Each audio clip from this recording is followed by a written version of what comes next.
Okay, good afternoon, everyone. We are about to get started. You should all be here for the Surviving Your Dissertation webinar.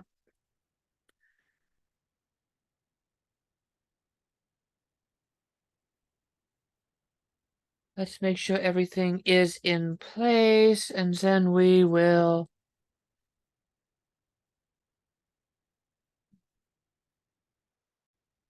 headset microphone.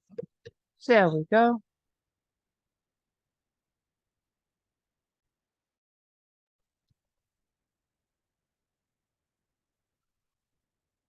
Okay, now I'm right.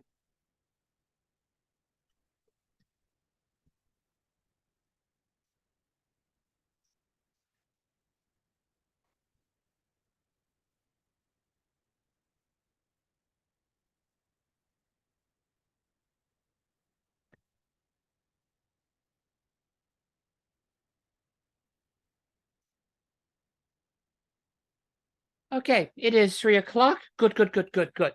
You should all be here for the Surviving Your Dissertation webinar. I am Dr. Yana Broussard. I am a qualitative mentor and consultant here at Statistics Solutions. We are a full-service dissertation consulting company. We can help you from topic development all the way through with preparing for your final defense and beyond. We'll discuss that in a bit. Just a few things before we get started. You will receive an audio copy of the webinar within a week after it ends. It will have the PowerPoint as well as the audio, so you can refer back to it. We don't have time in most of these webinars to get into the specifics of an individual situation or your topic. If you need help with specifics, we do offer consultations, and we'll talk about that at the end of the webinar as well. But to give you an idea, I have gone through the dissertation process, and I have been a college professor guiding and helping others before I came to work at Statistics Solutions. So you are benefiting from not just what I know should be done, but what I know did not work for me because I didn't listen to advice as a student. And I'm going to help you hopefully get through the process as smoothly as it possibly can. So let's start off with an introduction. Here's what we're going to go over today. We're going to talk about choosing a topic. We're going to go over what is and what isn't a study. We're going to talk about the importance of knowing what is required of you as a junior scholar, as a dissertator. We will discuss time management. We will discuss staying focused. We will discuss working with your chair. We will discuss perseverance and the process. We will discuss, to the extent we can in this time period, how to handle stress. And then we will end with some pro tips that should help you along the way, regardless of what stage in the process you are in. If you have any questions, please use the Q&A feature and type them into the question box. I try to answer questions as quickly as I can, so that way that when you receive your audio video copy of the webinar, you will have content, question, and response. So everything works together to reinforce learning. So let's begin by talking about choosing a topic. A good place to start is maybe something that you're interested in. We often suggest starting with something that you're interested in because, well, if you're interested in the topic, it can help sustain you throughout the entire multi-year process of writing a dissertation. And this is something I'm about to repeat throughout this webinar several times. Writing a dissertation is a marathon. It is not a sprint. So you have to prepare for it like you would a long run, a long journey, not something that's quick and straightforward. So something that will hold your attention, that holds your passion, that you find fire that burns within you when you think about studying and learning and writing and talking to people. That's a good place to start. But once you've got a topic, something general, like maybe you want to talk about microfinance transaction applications use amongst Gen Z independent workers. Okay, that's a topic. Well, you need to start thinking about a research problem. What is the problem that you are going to address? And this problem needs to come from, and it needs to be based upon the literature on the topic.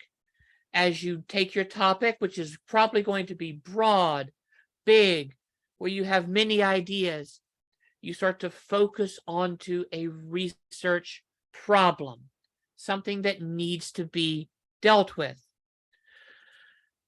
When I was researching my dissertation, to give you an example, I was like, okay, I would like to study something to do with heroism, heroic narrative, but I'm also really invested in why people don't get treatment for mental health conditions.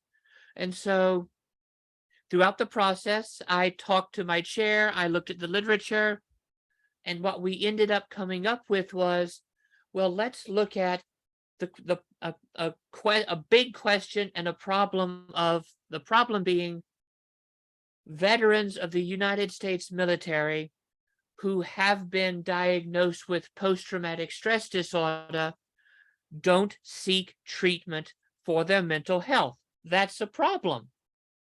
And so why? And then how can we connect the two?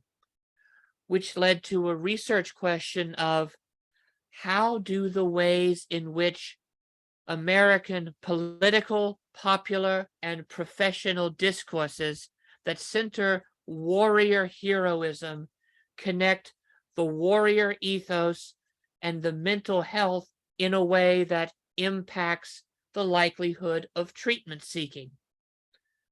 You narrow down, and then you find some way that you can attack what you're interested in through the lens of the literature.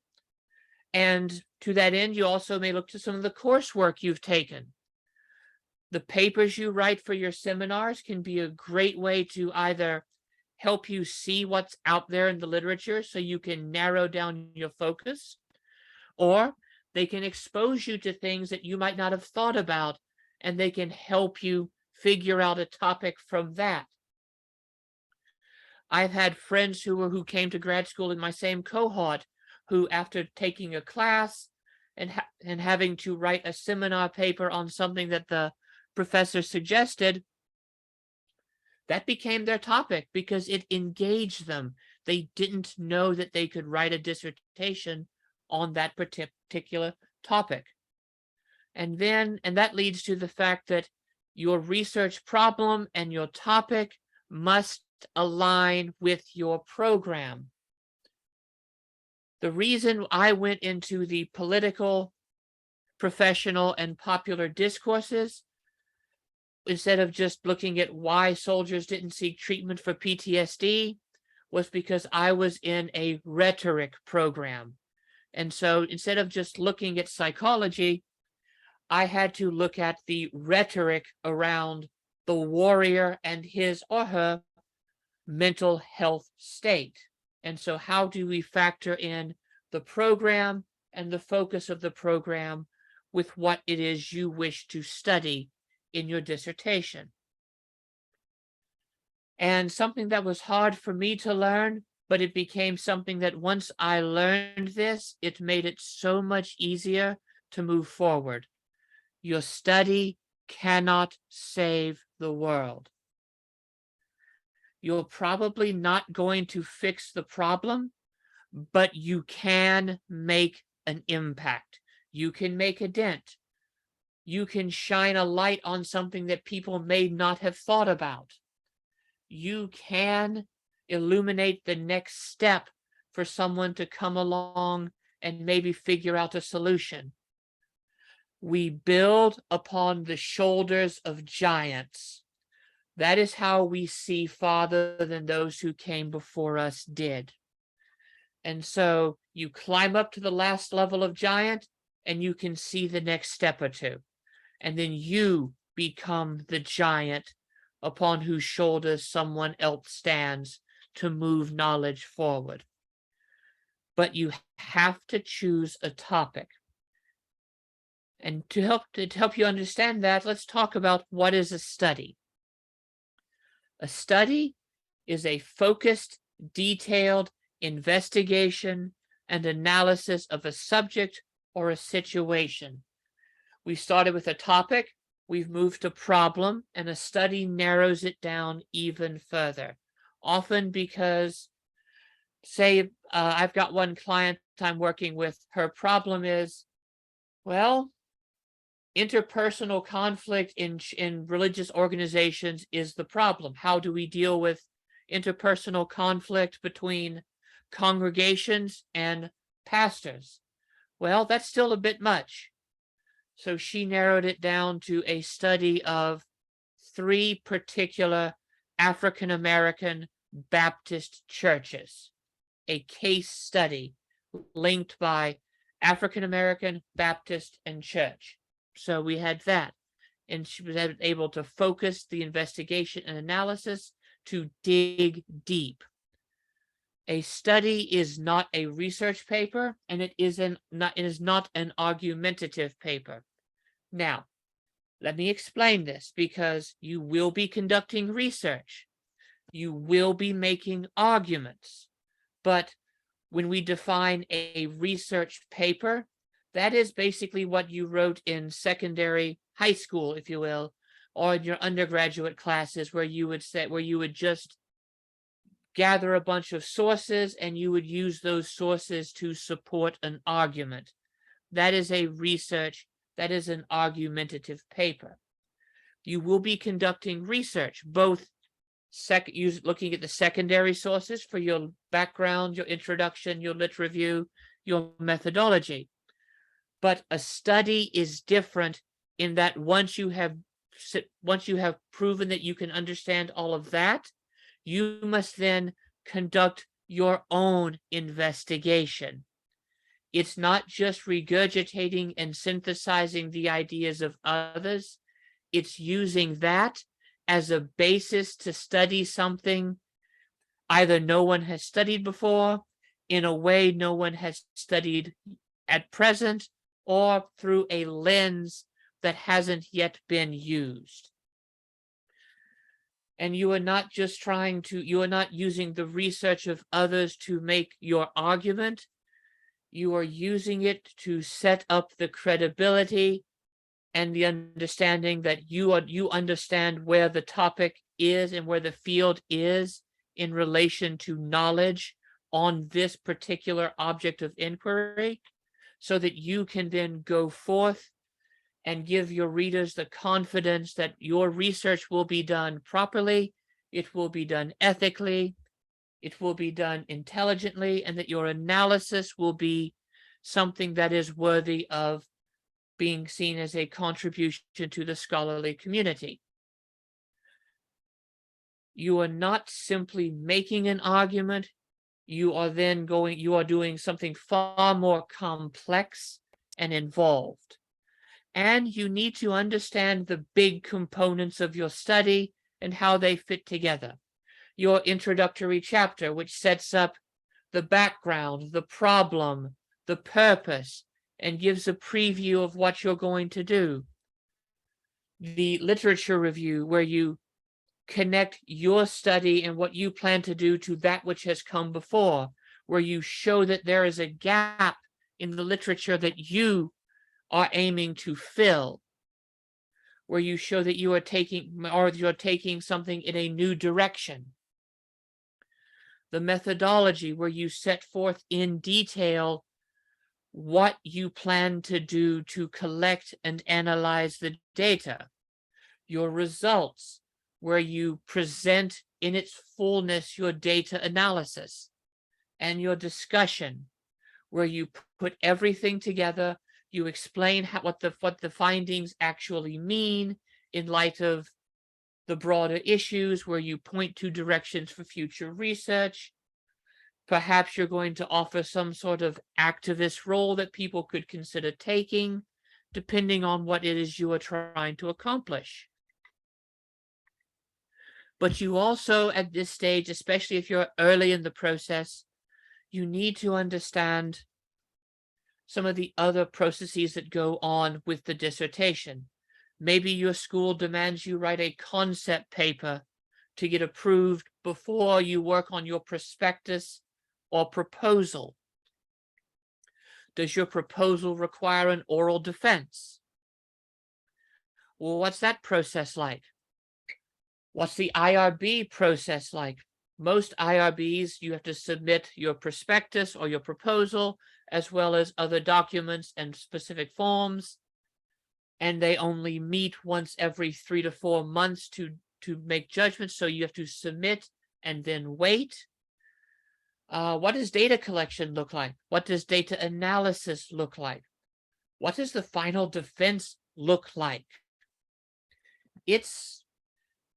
Each of these processes is different and unique for each dissertation to some extent, but it is something that you can speak to others who have gone before, and they can tell you, well, this is what it was like for me. So these are some things you might want to prepare for. But what do they do? How do they fit together? How does this all go about the process of helping you complete the dissertation? And that is something that you really need to be able to understand, especially as you start, because the more you understand and can prepare for early in the process, the more prepared, the more confident you will be going through it. So let's talk about knowing what's required. Does your school have a dissertation template or a set of guidelines? Mine did not. If your school does, obtaining that as quickly as possible can help you understand what belongs in each section of your dissertation.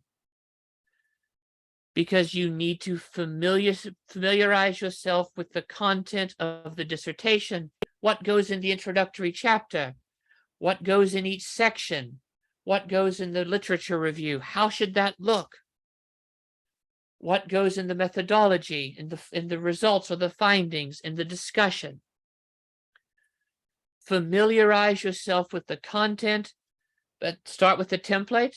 And if that still isn't clear, and even if it is, a good thing to do after you familiarize yourself with the template and the guidelines is to look at some other dissertations from your field, from your department, especially those on similar topics, and see read those over, see what they look like, see what they put in each section.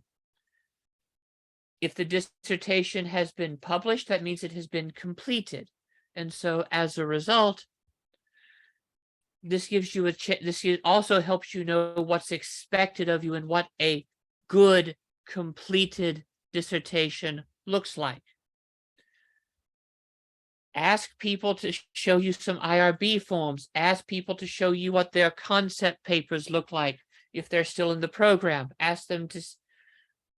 One thing that we did at my school was we made a file with all of the concept papers and prospectuses that once they were accepted, so that way other students who came after us could look at those and sort of get a feel for, well, this is what you have to put in it.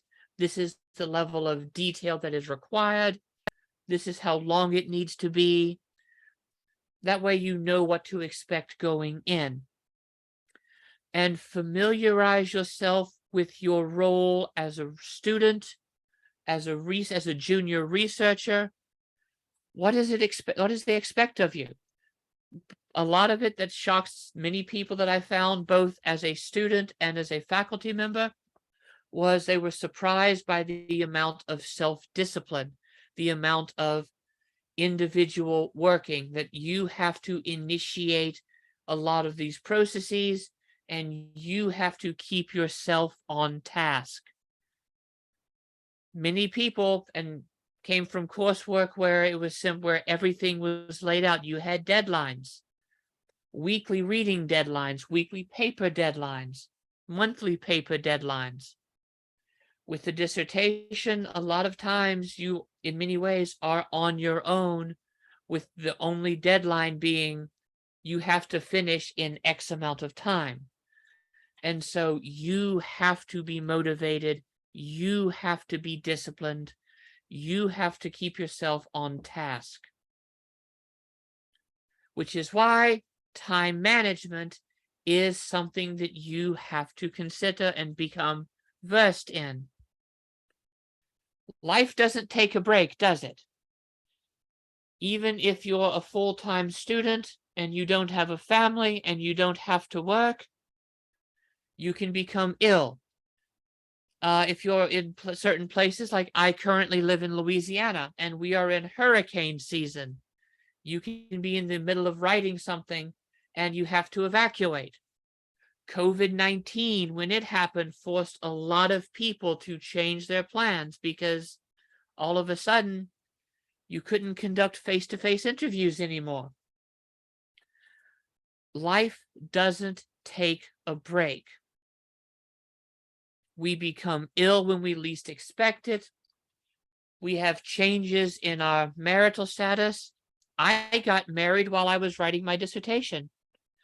I planned a wedding and dissertated at the same time. I do not recommend that. It's a lot of stress. But it's easy to let, well, life doesn't stop, become an excuse. This is why time management and planning are essential. A lot of people, and I was one who was told, you should always be working, you should always be writing. And I'm going to give you a different piece of advice. Schedule routine work times and then keep them. Treat your dissertation like it is an employment task. You have to finish in a reasonable amount of time. Most schools would like it between 1 year and 18 months to 2 years. So schedule routine work times. If you're working, if you have a family, you may not be able to just write 30, 40 hours a week. But maybe you can write Tuesday and Thursday from 5 to 7 and Saturdays from 10 to 4. If that is the time you have to work, schedule those times, put it on your calendar, on your phone, on your computer, get a planner, get a calendar that you can, a whiteboard calendar you can keep by your writing area. Schedule those routine times and keep them. Incremental progress made at regular intervals is better and more productive than binging 8 to 10 hours 1 week or 1 day and then doing nothing for 2 weeks. Regular, intermittent progress. Again, marathoning, where you run for a bit and then slow to a jog. Run for a bit, slow to a jog, moves you farther, faster than a burst of sprinter speed and then a long pause where you catch your breath. Time management is essential. And so this is why we talk about staying focused, because that is one of the easiest ways to get off topic and to have problems with managing your time. Topic drift, associative rabbit holes. These are things that can easily happen to your study. How? Well, you're reading in the literature, and then all of a sudden you start to see, oh, this is important too, this is important, or, oh, I see how this connects to this. Let me study that. And then you add that in, and then that connects to something else, and then it connects to something else. And before you know it, you're 5 topics removed from what it is you're supposed to be studying.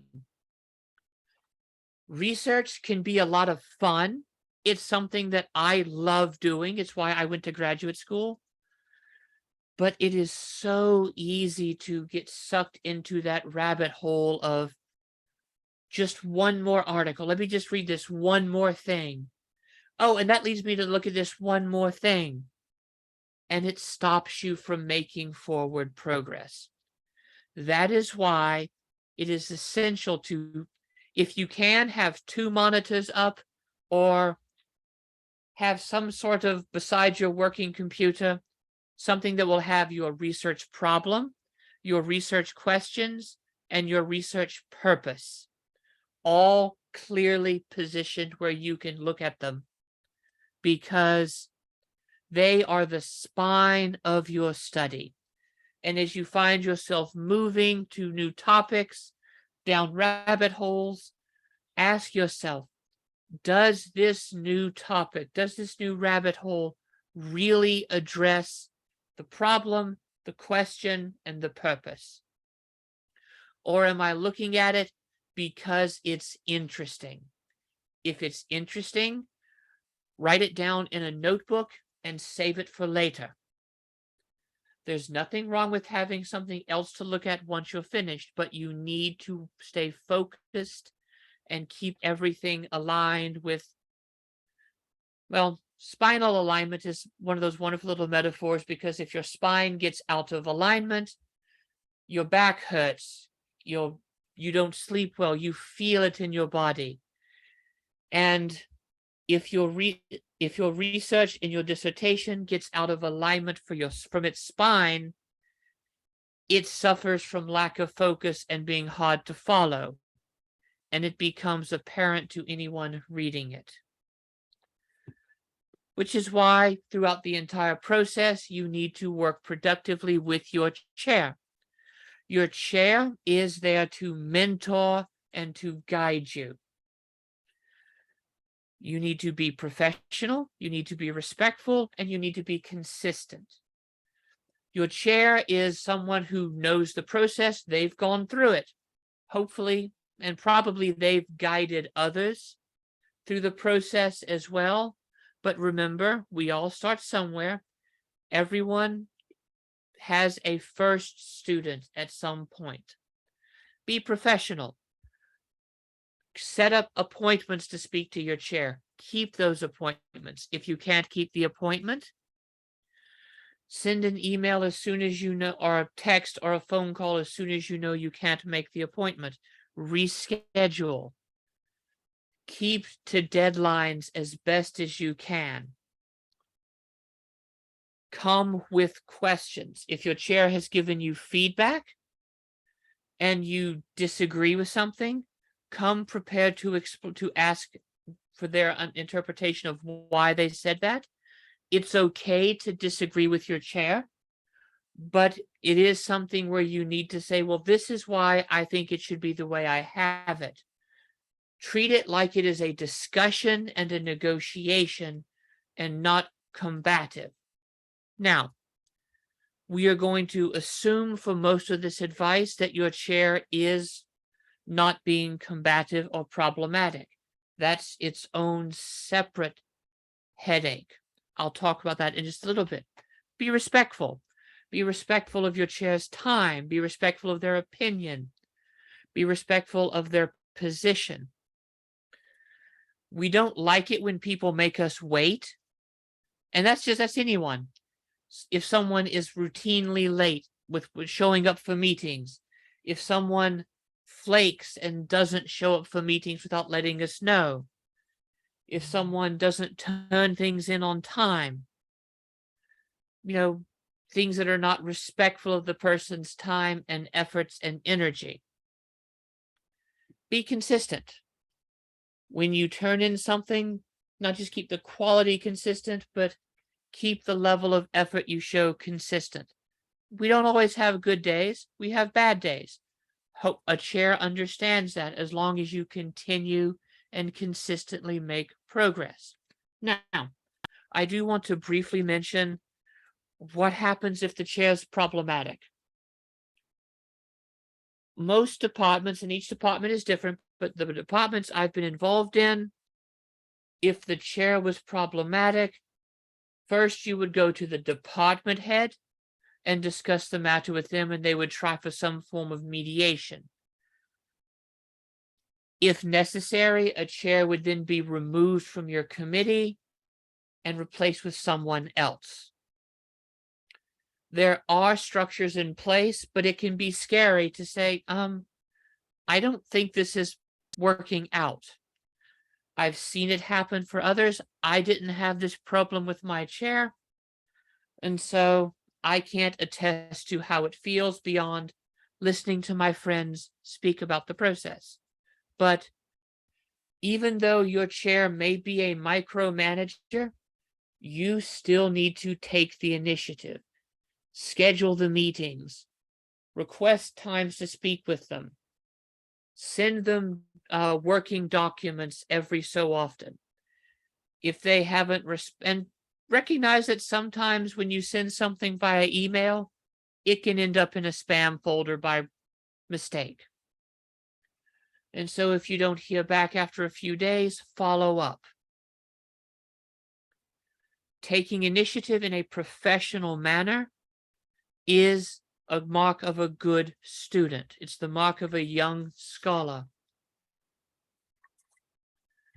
Your chair is there to help you, but you do need to work professionally and productively. And you need to be perseverant. The dissertation process is a recursive process. You will submit a draft, you will receive feedback, and you will then revise based upon that feedback and submit again and again. This will happen with each chapter. And then when you submit the entire dissertation to your committee, this will probably happen once or twice with the committee members. Don't go into it thinking that you're not going to have any comments. You will. You'll probably have a lot of them, because a dissertation is document by committee. And part of the struggle of this process is managing what happens when two committee members say opposite things. Then you will have to make a decision. You can't, if their comments actually want you to go in opposite directions, you can't please both of them. You will have to pick a side.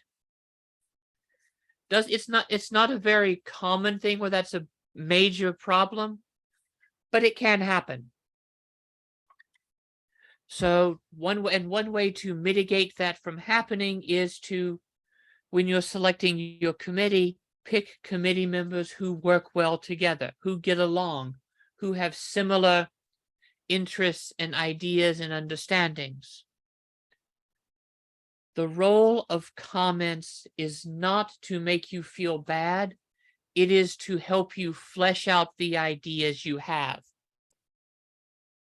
Part of the process, a dissertation isn't the be-all end-all of your study.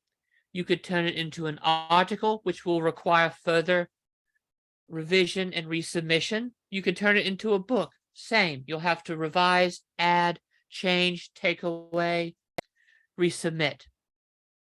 The role of comments at this stage is for your committee to understand that you have an understanding of the process of how scholarly research is conducted. It's one they will probably ask you to, in some places, over-explain what you are doing and what you mean, not because they don't understand it, but they want to be certain that you understand it. The dissertation is basically the final exam where you demonstrate that you know how to conduct professional scholarly research at this level. And so you are demonstrating your proficiency to these examiners. The comments are there to help you clarify. They're there to make your work the best dissertation it can be. So that way you understand the process, and it becomes easier for you then, once you've done it, once you see the comments, to then look at other work in a more critical and scholarly way, to see shortcomings, to see gaps, to see what the authors were trying to say. I was good at analyzing scholarly literature in grad school, but I became 10 times better after completing my dissertation process because it forced me to pick apart every facet of even my own writing and to recognize that I understood what I meant, but just because I understood it didn't mean that I stated it clearly on the page.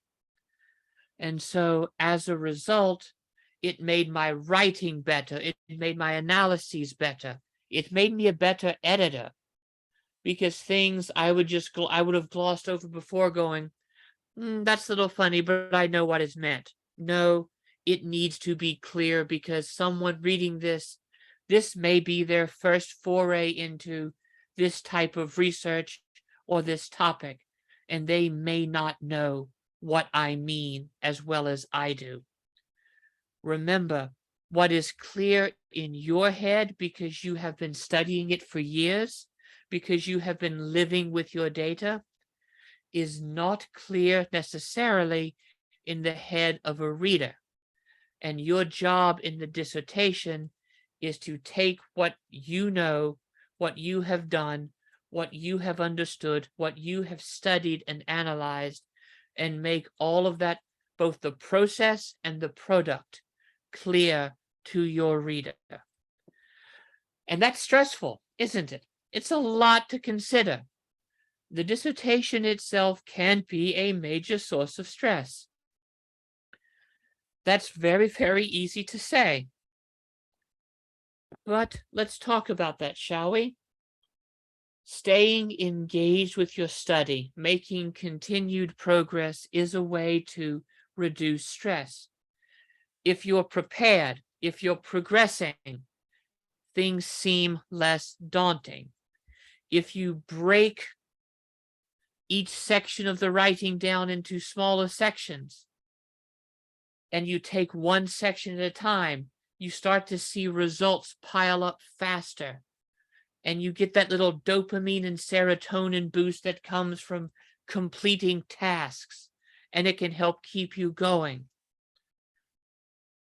But you should also find other stress relief strategies that work for you.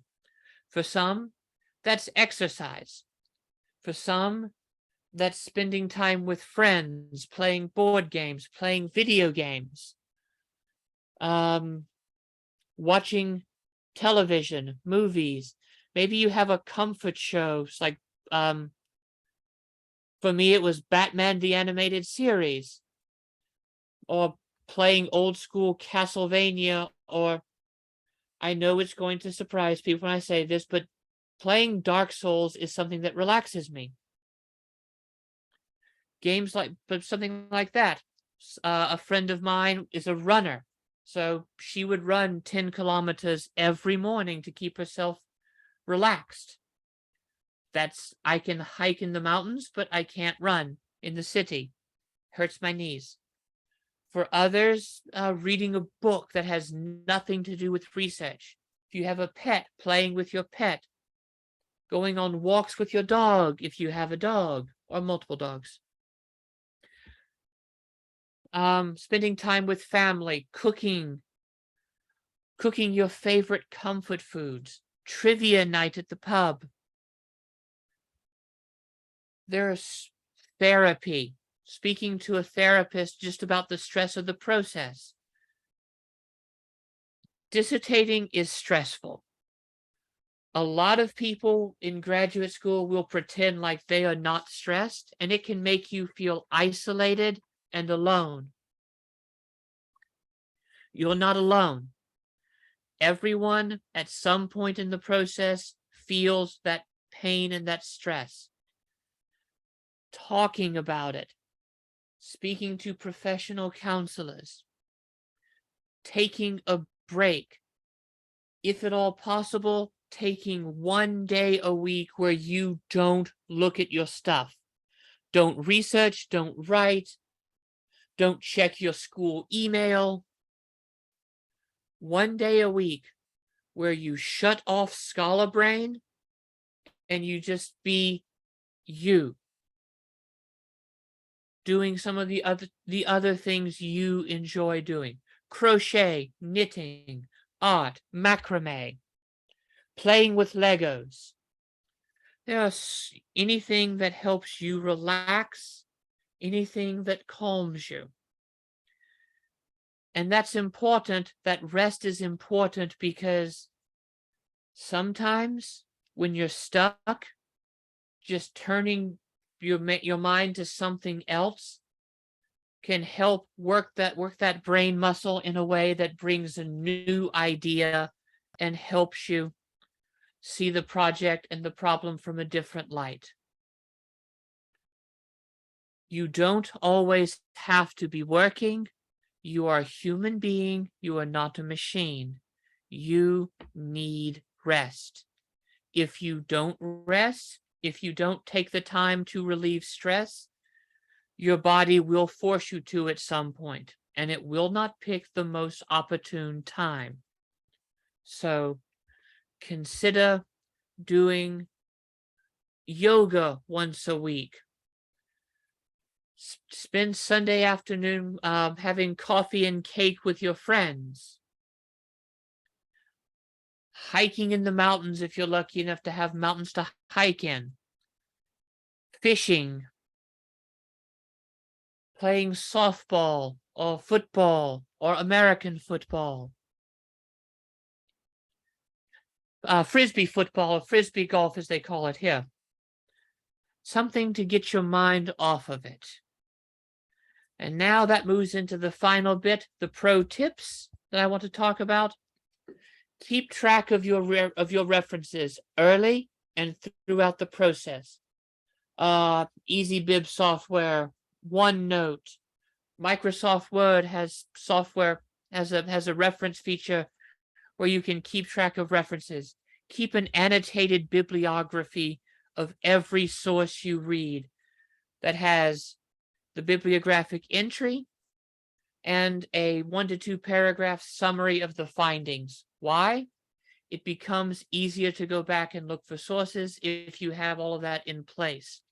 If you can afford it, have 2 monitors going. One for your outline and one for what you're writing. One for the source you're looking at, the data you're studying, and then one for the file you're writing. Learn your tools. Excel, SPSS, InVivo, MaxQDA, Zoom, Microsoft Word, Scrivener, if you're using something like that to write in.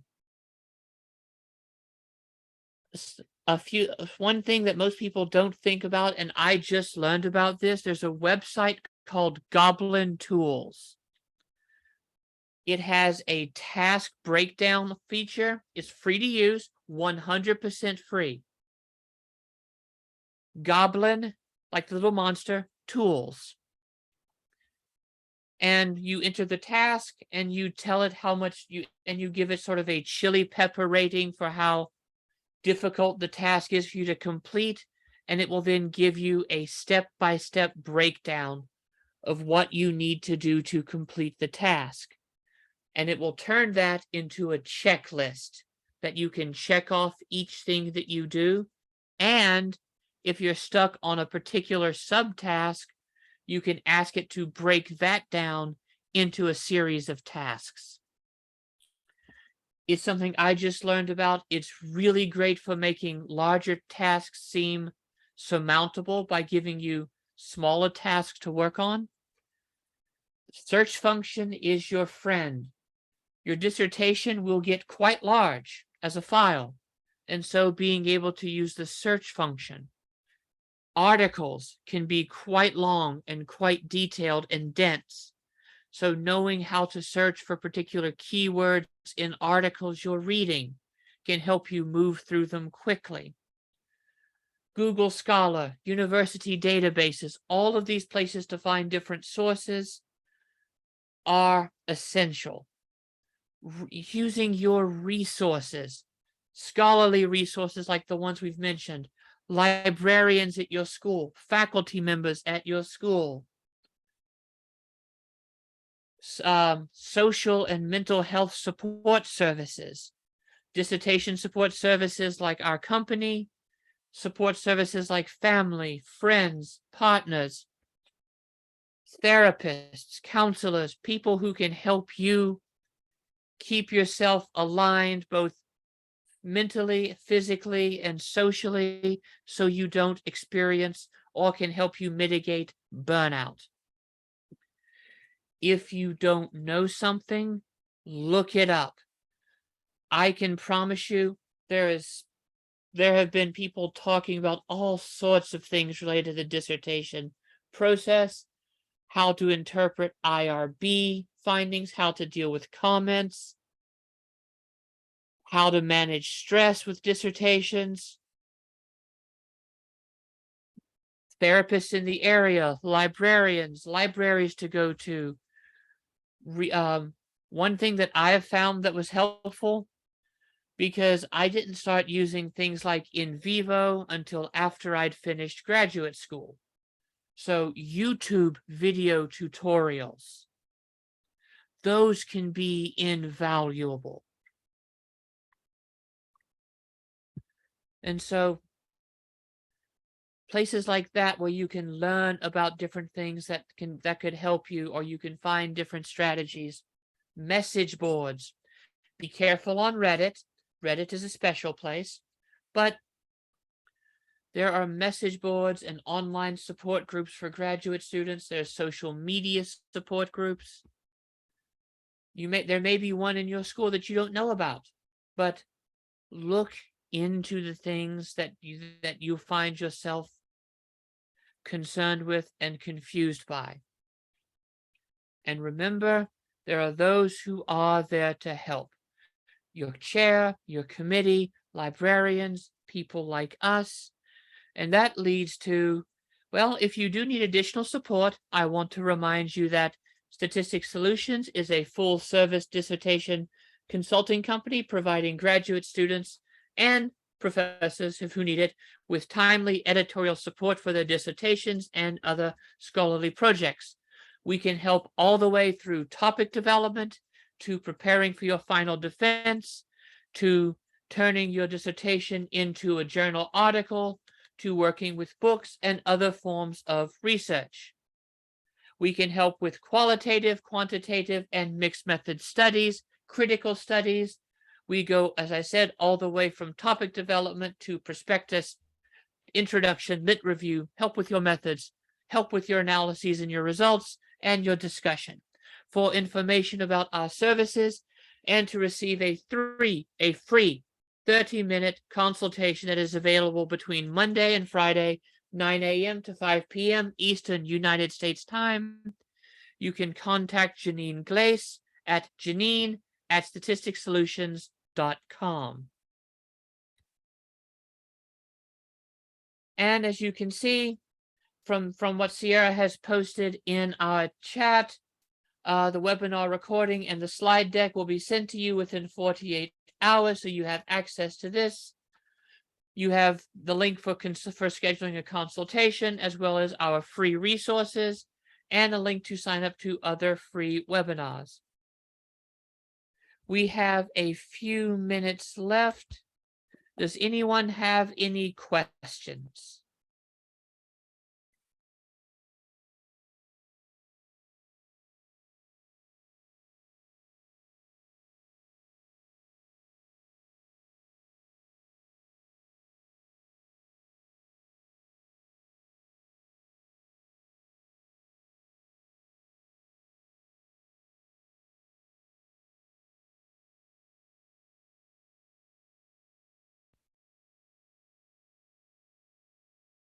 Okay, going once, going twice.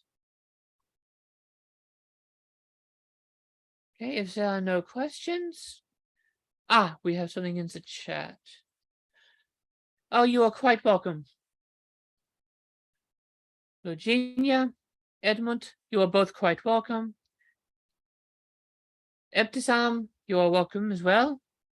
Okay, if there are no questions once, twice, then you are welcome. If there are no questions, thank you all for coming. I hope you sign up for other webinars. If you need any help, we are here to help you. Whether you choose to seek our support or not, we wish you all the best success, both in your dissertation and in your career and life after graduation. You can do this. You can survive. You can thrive. You are all welcome. That said, I am going to then bid you adieu. Have a wonderful afternoon, everyone, and a great rest of your week.